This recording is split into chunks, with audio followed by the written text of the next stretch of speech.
Welcome back. Here's video number 2. So remember how I told you guys I was going to incorporate the vodka into the drink? Well, here it is, and I'm also going to show you in this video how to garnish it and, you know, make it look real professional, like you're at an outing, but you at home or at your cousin's house or your mama's house. I don't know, but you get the point.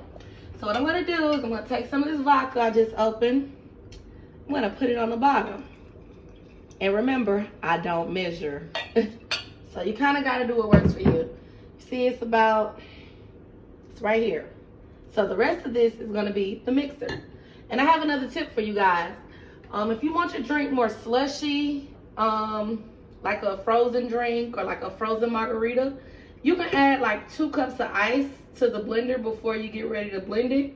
You will actually put it in the blender first, and that'll give you that texture you're looking for. But we don't really want frozen today. We kind of just wanted it mixed. So that's why I'm doing it like this.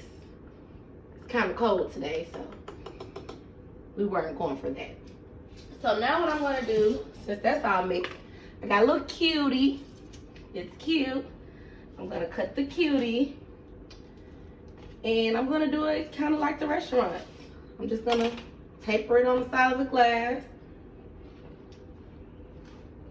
See, that's kind of cute. And I got a tub of whipped cream over here. I'm just gonna dollop that on the top.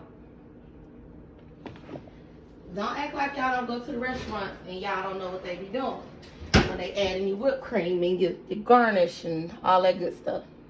And I'm gonna let her try it, and I'm gonna let her tell you how she likes it.